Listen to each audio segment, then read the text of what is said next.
Have you wasted your entire life? That's the sort of question that typically hits people with a few years under their belt harder than younger folks. Have you spent years or decades building out a career only to find out either that you hate it or it has become obsolete, or both? Have all those years been for nothing? I spent the last 20 years as a software engineer and a personnel manager. There were aspects of both of those that I enjoyed, but the last few years, I started to absolutely hate it. Not the people. I've always loved people, and the people that I worked with were wonderful. They were great.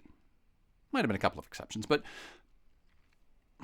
the job itself and the corporate culture and the area I worked in, no. Have you come out of something similar? Spent a significant portion of your adult life doing something, gaining experience, building a professional network, and then you want to toss it all out the window and be a bum on a beach somewhere because you can't stand the thought of starting over from scratch? So you keep going. Got to pay the bills, the mortgage, the car, the schools, the specialists, the taxes, the insurance. Those don't all go away because you hate your job, do they? A sunk cost fallacy is when people keep doing something because they've already put time or money into it, even if quitting would be a better choice.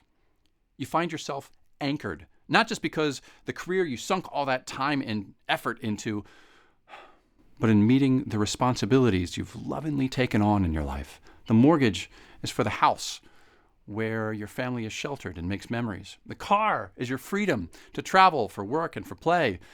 Schooling expands your children's minds and determines their future. You chose to take those on because they're important to you.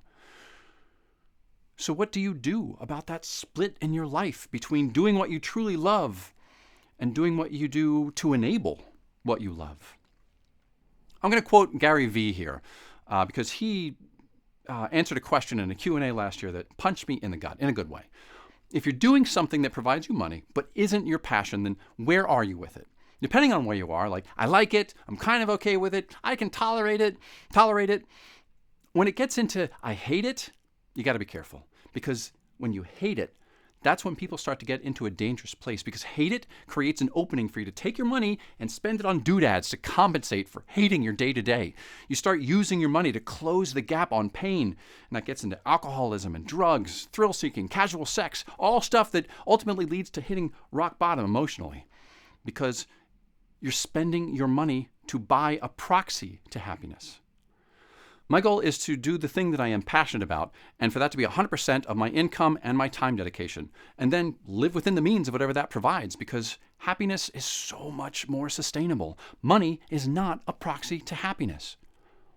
As always, I'll link to the original video. That hit me hard because that described me perfectly. I wasn't doing drugs, but I definitely had some retail anti-therapy going on, racking up a lot of consumer debt for short-lived dopamine hits, trying to close my own gap between pain and joy. You don't have to love what you do, even though that's the ideal, but you want to at least kind of like it, kind of be okay with it, because if you hate it, then over time it's going to become a serious problem, and you might end up resenting everything you love because they make you keep doing what you hate.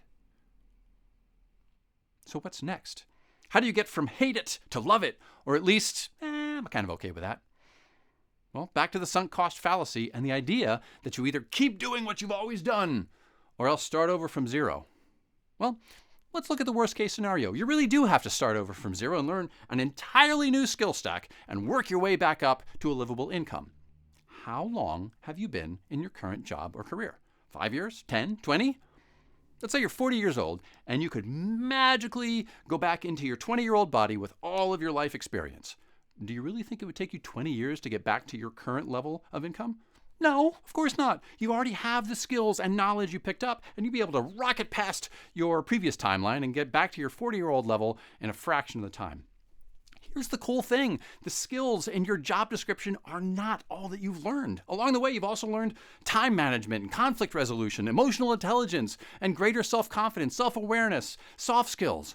If you start from zero in a new skill, you don't start from scratch. You get to keep all those other ancillary things, the soft skills, the personal development that you've accomplished in the intervening years. That is a huge leg up that your 20-year-old self would envy, if your 20-year-old self even has the wisdom to recognize those advantages. you have the capability to ramp up far, far faster because you won't be working against yourself at every step along the way. A clearer head navigates more effectively. That's the worst case, where you want to do or try something that is completely outside your current experience. Odds are you've already encountered something that you do have exposure to, though. I say this not only because life exposes you to a lot of things, but I imagine that part of what causes you to hate what you currently do is probably because you are already doing something that you love more. Passion is appetite, and hunger is a powerful motivator. So, you have something you want to do. How can you make it work for you? Well, start right here.